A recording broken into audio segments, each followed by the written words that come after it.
guys, and welcome to the baby training video. I'm sorry about the bright light behind me. This is the best place I have in my house for this setup. Just want to walk you through what you can expect the weekend you take home this baby and all the things that you're going to get, and just all the ways you're going to take care of this baby. So to start, you guys are going to be taking the baby home on a Thursday, and you're going to be bringing it back on either a Monday or a Tuesday, depending on which group you're in. So if we're fully remote, you're going to pick up the baby on a Thursday and you'll bring it back to school on a Monday. If we're not fully remote, then you will be taking the baby on either a Wednesday or a Thursday and then bringing it back either Monday or Tuesday, again, depending on which group you're in. But the baby will only be on and live and actually doing its thing from Thursday until Monday morning. So Thursday after school around 5 p.m. until Monday morning at 5 a.m.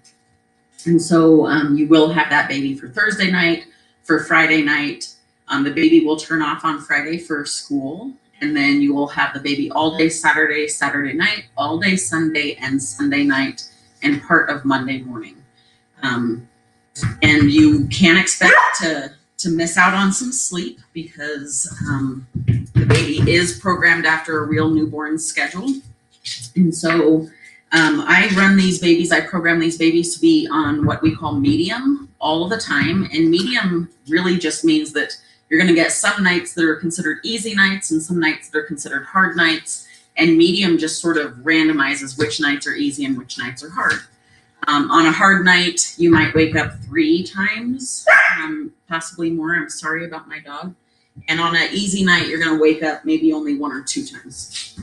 So let's get started. So everybody will get several items with you when you take the baby. So the first thing you're going to get is a car seat. And this car seat is a rear-facing car seat, so it should not face forward in a car. It should face the back window. Because these are newborns, and newborns have to always be in rear-facing car seats, facing the back, not the front. They do get buckled in here. You'll also get, obviously, the baby simulator. These babies feel pretty heavy. They're actually only 7 pounds, like a real newborn, the average size of a real newborn. But because all the electronics and everything in the baby is in its abdomen here, they feel heavier than 7 pounds because the weight isn't evenly distributed the way it is in a real baby. So they actually feel more like 10 or 12 pounds, even though they are just 7 pounds. With these babies, you can, their heads can go forward, they can go side to side, but like a real newborn, you have to support their neck, because if their neck falls back, that actually records as something bad. So you don't want that neck to fall back to this angle. You want to always make sure that you're supporting the head so that it is this angle. Okay, when it goes back like that, it reports to me that you didn't hold the baby's head up properly. It's called a head support failure when that happens. The baby can sit, but they don't balance very well. I wouldn't suggest that you spend a lot of time letting them sit like this, but their arms and legs both move, so you can move them up and down. They don't, like the elbows and knees don't bend or anything like that, but the limbs do move. And again, the head can go side to side and it can go forward as long as it doesn't go back. That's the only big problem. So in real life, newborns can't hold their heads up yet, and this is supposed to simulate a newborn. So every time you pick them up, you want to make sure that you're supporting that head and neck, so that it doesn't fall back, because again, I just want you to see how easy that is. I'm supporting it right now, and if I let go, that much of a distance of the head moving back is going to make this baby scream. It's going to be crying in pain. And in real life, babies don't cry in pain when their head goes back, but it does startle them. Real live babies get very scared by their head going back because it feels like falling. So again, you're going to want to support its head all of the time, but that is the baby. Your baby will come with 1 diaper on. Most of the time, the diaper on that baby is going to be yellow. And when I say a yellow diaper, what I mean is if you look on the inside, you'll see that yellow square. Okay, so the babies almost always will have a yellow diaper on when you pick them up. And inside your diaper bag, everybody will get 1 diaper bag. Inside your diaper bag, you should have a green diaper. And it'll just be green instead of yellow. Inside that diaper bag, you should also get a baby blanket, a little newborn baby blanket. You'll get a bottle, like that. And then you will also get to pick out the clothes for your baby. But the other thing that's going to be in your diaper bag is a charger for the baby. You're going to get to pick out the clothes for your baby, but I'm just going to go ahead and get this one dressed really quick so you can kind of see. I find it a little easier to start with a sitting position for the dressing. Now, real babies are a little easier to dress because their elbows and their knees bend, and these babies' elbows and knees do not bend. So you just kind of have to do your best at getting those things on. And then for the pants, I find it easier for the baby to lay down. Did you see how the head went back already? And that would have made the baby scream if the baby was turned on. So that was a terrible example of supporting the baby's head. When I went to go lay him down, he would have screamed, or she would have screamed. All right, so just going to go ahead and get that baby all dressed. I also have a little jacket that matches these sweatpants, but I'm not going to put it on her right now because we're not going outside. It's not cold. And you see how when I lift the baby's legs a little bit, the head, the neck moves, you know, if I do that, but that's making the head go forward, not back, so it's not going to hurt anything. So that's for when you change the diaper and stuff, you can have the baby on their back and kind of lift their legs and stuff, and it's not going to make the head go back. But when I pick her up, I'm going to put my hand behind her neck before I lift her head off the ground or off the table. So I'm going to let her sit here right here while we go through this training. All right, the other couple of things that you're going to get from me is you're going to get a bracelet with a, I can't think, a sensor on it. And you're going to get this put on your wrist on the day that you pick up your baby, so either Wednesday or Thursday. And this needs to be still on your wrist when you bring the baby back on Monday or Tuesday. If this bracelet is not on your wrist, if I am not the one to cut it off, you automatically lose 75 points on this project, because this is the only way that I know that you're the one that took care of your baby and not somebody else. If this isn't on your wrist, you could have handed it to just anybody and somebody else could have done your homework for you this weekend. And obviously I'm not okay with that. So I need this bracelet to stay on your wrist the entire time. If you have sports or something that where that's going to be an issue, please talk to me personally and see what we can do about that. When it comes to the weekend, you're allowed to get a babysitter. So some of you might get a second badge in order to give to your babysitter so that yours can stay on your wrist and your babysitter can still take care of the baby. But I want you to understand that I don't approve babysitters unless it is for work or for a school-related activity. And if it's for work, I'm going to also request that you talk to your bosses if you have a job and ask them for the time off.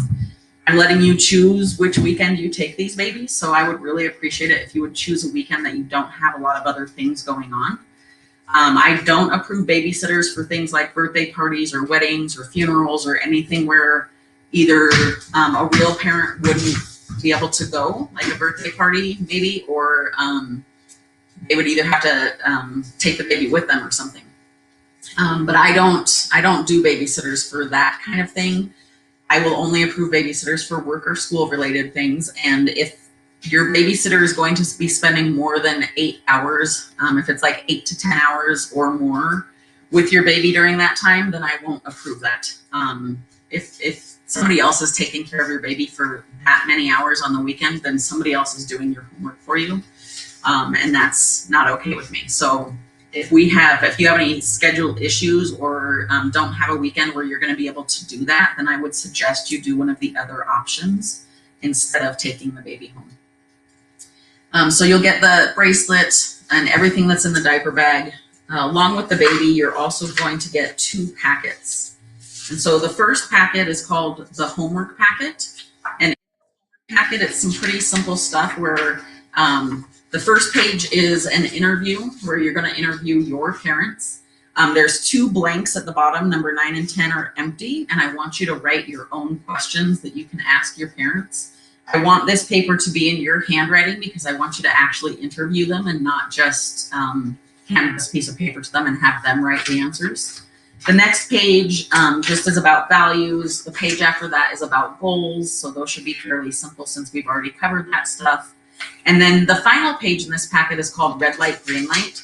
And that page is about setting boundaries. And know that that last page can have some personal stuff on it. So when I grade that last page, I literally just glance to see that you did it, but I don't read real thoroughly through your the boundaries that you're setting because that's pretty personal. So that's packet number 1 that you'll get.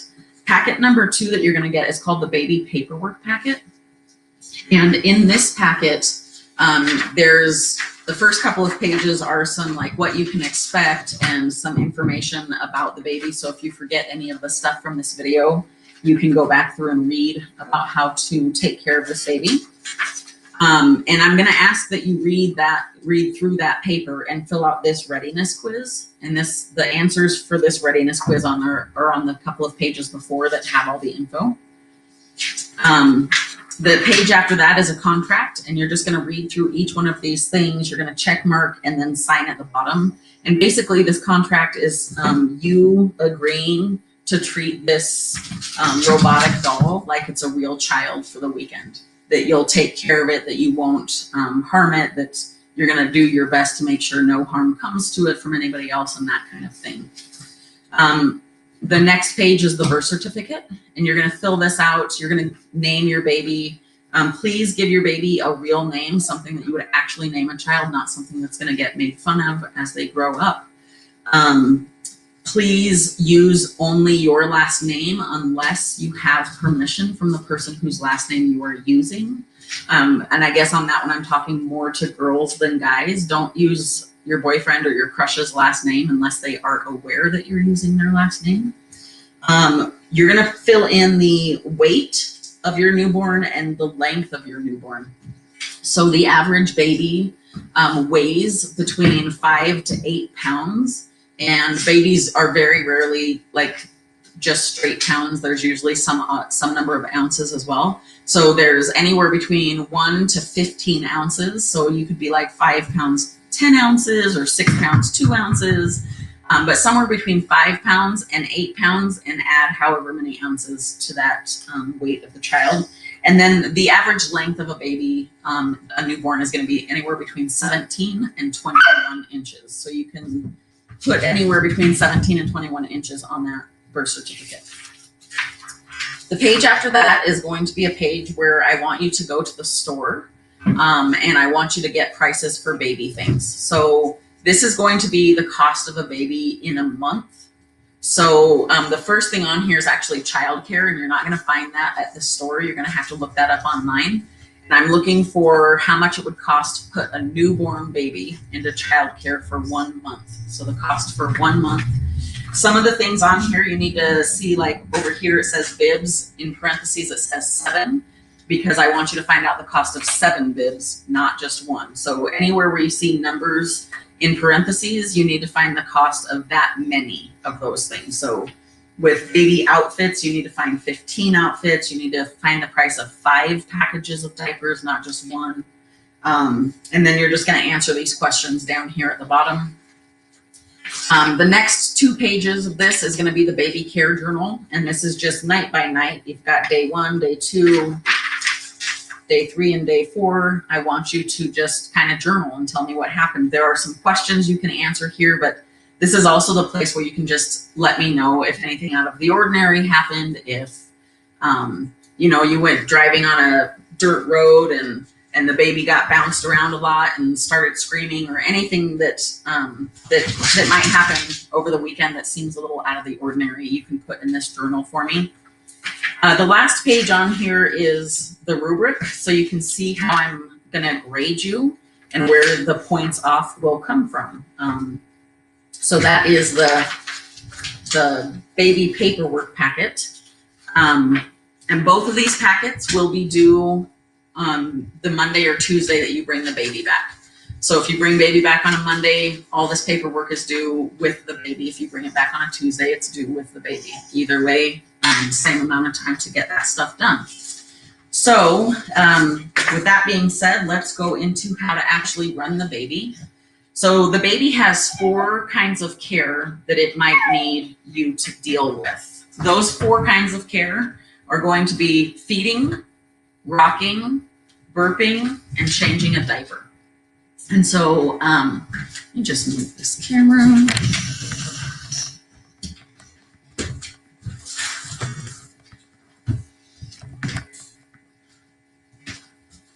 Okay, so rocking, feeding, burping, and changing a diaper. When the baby cries, you don't know which one of those kinds of care it needs. Just like real parents don't know what kind of care that baby needs. So you have to guess and try.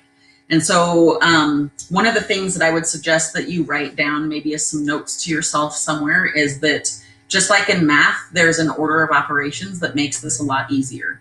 So when the baby cries, the first thing that happens is the baby will go, and it'll make this whining sound. When you hear that whining sound, know that you're being called to action. Something is going to happen. You're going to need to do something. And then the baby will start crying and going into real cries, which I will show you the sounds of those here in just a minute. And the first thing that you need to do when you hear the whining or the crying is you need to chime your baby with your bracelet. And so in real life, if your baby cries and you walk up to the baby knows you're there because it has 5 senses. It can hear you, smell you, see you. But these babies are robotic, so they don't know that you've picked them up unless you let them know with your bracelet that you've picked them up. And so when you start hearing the baby whine or cry, you have 2 minutes. So 120 seconds, which is longer than it feels or sounds like. You have 2 minutes to get to the baby and to chime it with your bracelet. And you can chime it in 4 places. And those 4 places are going to be here on the chest, here near the belly button, or in those same 2 places on the baby's back. So it looks like here and here. And then on their back, it's between their shoulder blades and down by their diaper area. When you hear that baby cry, you want to hold your bracelet near one of those spots. It does not have to be touching the baby. It can, but it doesn't have to be. It can go through clothes. It can go through blankets. It's pretty powerful. And you're just going to hold it there for about 10 seconds. And if you don't hear the beep, that I'll show you the sound. If you don't hear the chime, move it to the next spot and hold it there for about 10 seconds. Now remember, you have 120 seconds to get this to beep. And if you tried each spot for 10 seconds, you've still only used 40 of those seconds. That's not even half of the time you have. What I don't want to see you doing is panicking. A lot of times this baby is crying and people get into panic mode and they start like, and they just start moving this around, trying to make it work. Be steady, hold it in the same spot, and wait about 10 seconds. If it doesn't beep, calmly move it to the next spot. Same thing, if it doesn't beep, move it to the next spot. And eventually you're going to find the spot that works best for your baby. After you've got it to chime and it goes beep boop, you have another 2 minutes. So 2 different times you have 2 minutes to figure this out. So after it goes boop boop, you have 2 more minutes to figure out what it is the baby needs and then start caring for it. Now, if you miss your 2-minute window on either of those times, if you don't chime it soon enough, or if you don't take care of it soon enough, it's going to record a neglect on the report. You can have up to 5 neglects over the weekend without it hurting your grade at all, because sometimes you can't get to the baby, and that's just real. Sometimes you're not going to be able to get to the baby in the 2 minutes. Maybe you're in the middle of a shower or something when the baby starts crying. And that's okay. So you can have up to 5 neglects before it hurts your grade. And same thing with the head support failure. You can have up to 5 head support failures before it deducts points from your grade. It's when it gets to be more than 5 that it becomes a problem. So baby starts fussing, starts crying. You're going to, within 2 minutes, you're going to chime it. And then after it is chimed, you need to figure out what it needs, what you need to do to take care of it. This is where the order of operations comes in. The first thing I want you to try is feeding the baby. So the first thing you're going to always try is feed. The second thing you're going to try is the diaper. And then the third thing you're going to try is what I call the rock burp. And that just means to try both at the same time. So I'm just going to kind of give you a quick glimpse before I turn it on to show you what this will look like. The first thing you're going to try is feeding. So the baby starts crying, you chime it with your bracelet. and then you're going to put the bottle to the baby's mouth. If the baby is hungry and this is what they need, they'll start sucking on that bottle and they'll be making sucking sounds, right? And so if you don't hear that sound when you put the bottle to the mouth, then it doesn't need to eat. So you've tried feeding, that doesn't work. The next thing I want you to do is I want you to turn the baby over a little bit into this like football hold, okay? This football hold will help make sure the head doesn't go back but stays forward. So you've got the baby in the football hold, and you're going to pull its pants and its diaper down so that the yellow part is not showing, so that you know it's down. And then you're going to put the green part of the diaper right up against the baby's kind of butt crack here. And if it goes boop boop and makes the chime sound, then it wanted a diaper change. Change its diaper. If you put the new diaper to that baby's back right here like that and it doesn't make any sounds, throw that new diaper away, put the diaper back on, and try the rock burp. If it needed a diaper change, it will definitely make the chime sound, so you'll change the diaper. If you change the diaper when it doesn't need to be changed, you can confuse the computer and the baby will think that it's in a dirty diaper the whole weekend, and you might end up with a very fussy baby. So only change the diaper if the new diaper creates the chime sound for the baby. And I'm sorry, it's not even the chime sound, it's the coo sound. The baby will go, ah, because that's what it wanted. But basically, if the baby makes no sound when you put the new diaper on, don't put the new diaper on.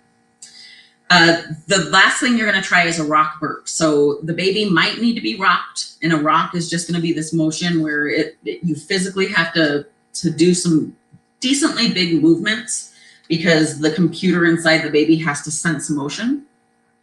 So a little bit of this could work because there's bouncing, but tiny little this probably isn't going to do it. You need to really give it some actual motion when you're rocking it. But what I always suggest to people is that you rock and burp at the same time, because it's hard to tell the difference between a rock and a burp until it's done. So if a baby needs to be burped, they're going to actually burp at the end, this tiny little cute burp. And if they need to be rocked, they will eventually just stop crying. But what I like to do, so you tried the feed, you tried the diaper change, neither of those work. Put the baby in this football hold like this. Your elbow is supporting its head and neck on the front side, and then you're kind of holding it down here by the crotch, and you're going to rock back and forth while patting it on the back. And if you do this, regardless if it needed a rock or a burp, you're going to be taking care of the needs for that baby. Now, I can tell you that if it's a burp, they very rarely go into a cry. So when all they need is a burp, they're just going to make that weird whining sound for a long time. And it'll never turn into a cry. So if you keep hearing it whine and whine and it never turns into a cry, you can stop rocking it and you can just burp it. And eventually it will make a burping sound. But again, if you can't quite tell, the rock burp is a really great way to just take care of both of those needs. When you're burping the baby, I want you to burp the baby. I don't want you to put the baby like this, the way a lot of people burp real babies, because what's going to happen is if you put it up on your shoulder like this, it doesn't take very much for the baby's head to go back. Right there, the head just went back. The baby would be screaming at me if this was turned on. So I don't want you to hold the baby like this for burps. I'd rather that you do the football hold so that the head is always kind of down and hanging a little bit. And you're going to give it some gentle but firm pats on the back. I don't want you whacking the baby because that'll show as an abuse on my report. But if you do tiny, like can't even hear it, can't even feel it, then the computer won't sense that it's being burped. So you want to give firm but gentle pats on the back. Burping can take anywhere from 10 to 20 minutes, and the rocking can sometimes take up to 30. I've occasionally even heard of as much as 40 minutes in order to get that baby to be done crying. The feeding can take anywhere between 10 minutes and 30 minutes, and diaper changes are always the fastest because it doesn't take very much time to change that diaper. So I'm going to go ahead and turn this baby on and show you guys so you can hear the sounds so that you'll know what you're listening for and looking for. But before I do, just one other thing, I want to show you how to plug it in. These babies will be fully charged when you pick them up, but I would suggest that you plug them in on Friday while you're in school. So if they just stay plugged in the whole time that they're turned off on Friday while you're in class, that would be great. If you lift up the baby's shirt in the back, you can see those 3 holes. Your charger is just going to go down here at the bottom. And then, of course, you have to plug it into the wall and just let it charge all day on Friday while it's turned off and you're in school.